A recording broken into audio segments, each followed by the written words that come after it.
Welcome back to our channel. Today we'll show you how to use a custom secure DNS in Chrome on your PC. By following these simple steps, you can enhance your browsing security and privacy. Let's get started. Step 1.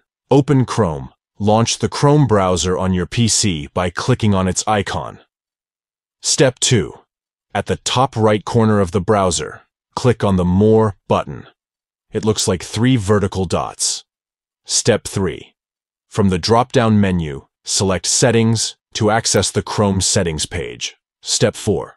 Once you're on the settings page, locate and click on Privacy and Security from the left-hand menu. Step 5. Next, click on Security to access the security settings of your Chrome browser.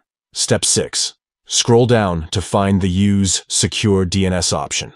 Click on Custom to configure a custom secure DNS for your browsing. Congratulations! You have successfully set up a custom secure DNS in Chrome on your PC.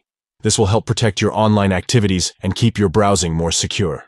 If you found this tutorial helpful, please give it a thumbs up and consider subscribing to our channel for more informative videos on enhancing your digital experience. Thank you for watching.